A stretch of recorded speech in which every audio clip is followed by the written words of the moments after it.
Maybe you should try wearing a uniform that's actually going to protect you and doesn't look like you're about to hit an S&M club.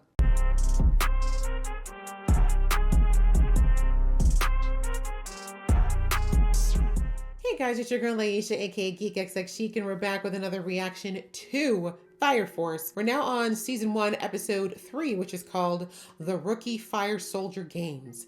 So this was mentioned back in episode 1, I believe, no, last episode, sorry, when we were introduced to a new rookie, which is someone that Shinra knew from before, Arthur, who calls himself the Knight. And anyways, they have a little bit of a rivalry going on, but it's one of those, like I said, I think it's a frenemy situation where, you know, they're more competitive rivals than they are necessarily enemies. But anyways, they had to take care of a situation last episode with a combustion, but it was a much more peaceful combustion compared to what we saw in the first episode, and a little bit of a more sentimental side of this whole situation of how even though all these things are happening, you know, there are people involved and people who are left behind. So I kind of like that they're showing that there's different ways that this can happen. But yes, they mentioned that there would be some type of games that apparently is to kind of test out all the new rookies.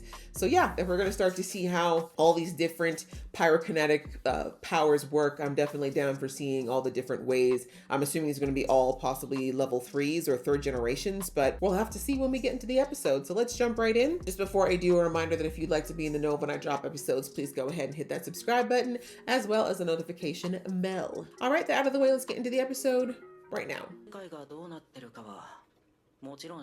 Who's this now?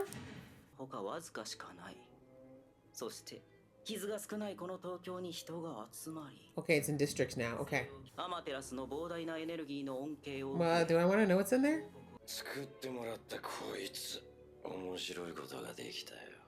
Okay, so in his firefighter days. Interesting. I was gonna say it was made up of misfits, maybe. Okay, we need to know what's so special about Shinra. Why is everybody interested in Shinra? And why does he keep getting called the devil? I feel like he's the son of somebody. Somebody important. Exactly. She's pointing the other direction. I was about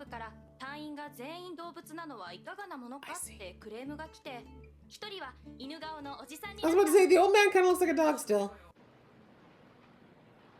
Oh, this weirdo's watching you. I don't like it. Don't like it at all. Oh, he's looking for the number from his memory. Are you sure? Oh, I guess it was. Which one?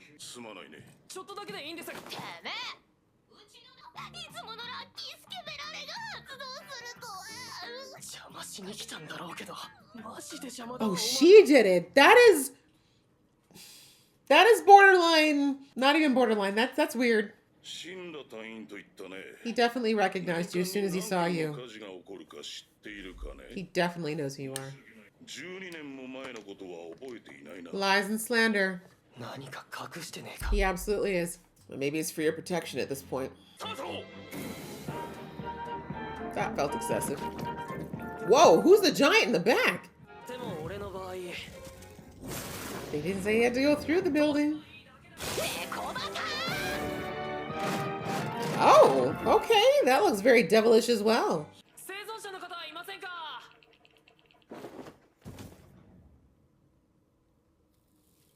Uh-oh. He ran into real trouble. Maybe going alone wasn't a good idea. Play cards? Great, he wants to fight you. Well, he clearly does. That creepy ass smile. He's not wrong. It's so weird.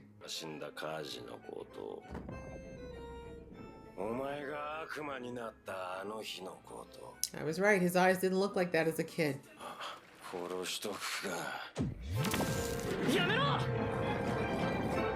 You do not have the control for this, bro. Oh, he's breakdancing! He said, drop the beat. This voice actor has been in a lot of different animes.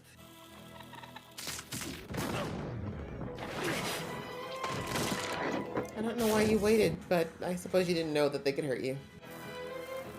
Have you learned yet? No. Gotta get blasted a few more times, huh? Oh, you ambushed me. And you're using emotional distraction, so. Thought so. You sure?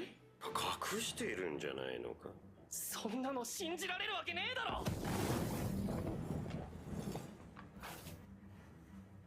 それが本当だとしても、なんでお前が知ってる？ She may be focused on who the heck this weirdo is. わざわざここに何しに来た？ They know something about you you don't know about you.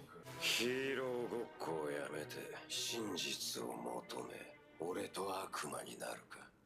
Why would I go to the dark side? Are you dumb? ふざけんなよ。お前が何を知っていようと、お前は二人の Exactly. He's like, I'm kind of on a personal mission not to have people hate me. そんな飛び蹴り好きだらけだぞ。 It is a bit sloppy. But you shouldn't underestimate him. He's a little slow, but I feel like once he catches on, you're in trouble.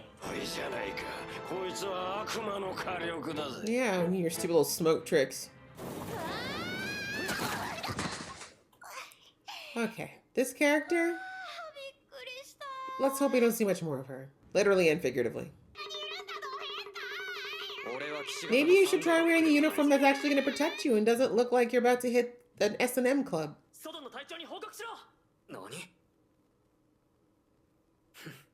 He's going to want to stay and fight. Yeah, okay. You know that these guys are fireproof, right? Finally caught on, thank God. Bro, he's trying to tell you this is not... Neither of you listening. Joker. No thanks, your crew sounds stupid. And yeah, maybe don't spark up anything. Oh wow, two-handed. Is igniting anything a good idea right now? Okay, I guess he's the only one who can light it? He kind of has an animalistic way of moving. It's very interesting.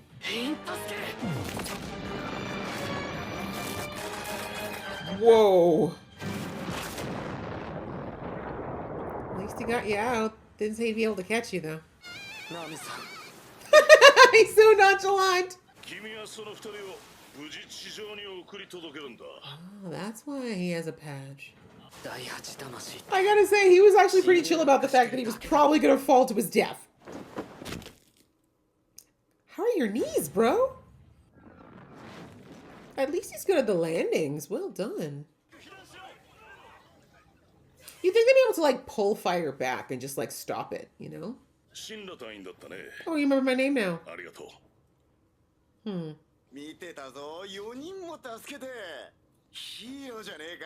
Aww. I'd say so. So who won? He knows. Nobody's gonna tell anyone. Okay, good. I like that Shin was observant. Don't tell me you got into your head with one convo. I was about to say, you can't necessarily use a broad brush for that, can you? So some people might do their own thing?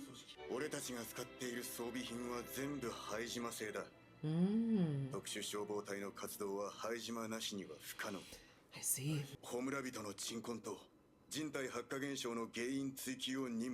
But sounds like there's a bit of a business to be had, though.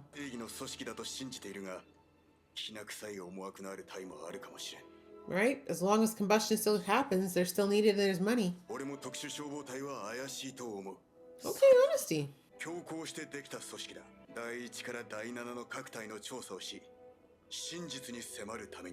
Which is?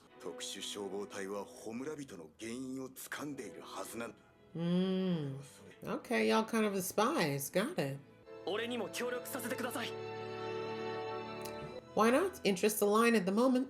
All right, well, that was a good episode. We got a little intro to the face that we saw at the last episode. We see that that person went to where the fire was that they took out with the father infernal that had like the quiet combustion. He created that fire in the sky that everyone was like, that's kind of weird. It doesn't seem like something that we should be able to do, but it's because of the special ashes, powder, whatever. But that guy is working with the weirdo who's in the dark room, who gave us a little bit of exposition about how things formed and how the world's changed since the combustion started happening. And we see that Shinra was able to meet the same captain that arrived on the scene of the fire that unfortunately shifted his life forever. And that captain is absolutely hiding something. He recognized as soon as he heard Shinra's name. He didn't recognize Shinra, but as soon as he heard the name, you could see, they made sure to let us know that he recognized him, but he lied and said he didn't. And thankfully, Shinra seems to be pretty perceptive on people, and he realized that that was the case, but we never got a chance for him to dig deeper into that one for now. My guess, though, is that the captain doesn't seem like he's a bad guy. I'm just thinking he might have his reasons, whether it's because of the reasons we just heard here, because of the inter-special forces politics, or if it's because to me, I'm thinking maybe it's a protection thing. But we'll have to see. But anyways, he met the guy, the card guy. The card guy knows a lot about Shinra's past. Apparently he knows at least some information about that fire. And we see that he and the weirdo who is with the crazy eyes that's been watching them, he refers to Shinra as the devil, and he seems to be pretty focused on him. So Shinra is not the only third generation infernal. Like we've seen that there was a ton that were right here, and they seem to be all fairly powerful. So why are they so interested in Shinra, right? This is like, this first of all, why is he the only one given the title of the devil, right? Like the devil. Like they kind of say that all of them are kind of devils, but they really call him the devil. So what is it about him that's so special? Is it because that comes out of his feet? Like that's the only thing I've noticed thus far, but I know they're going to eventually tell us, but that's kind of the biggest question in my mind is why is he so special? Why are they focusing on him so much specifically? But yeah, we'll have to see as they draw it out. And we met a couple other people.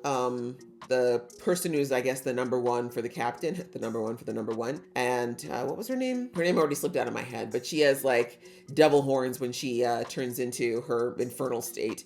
And I also noticed that she's a little bit more animalistic in the way she does things. She also seems to generate flames from her feet, but not the same way that Shinra does. Hers seems a lot more controlled, and they're definitely a different color. So anyways, I do like that they're having a lot of fun with showing how all these different powers manifest.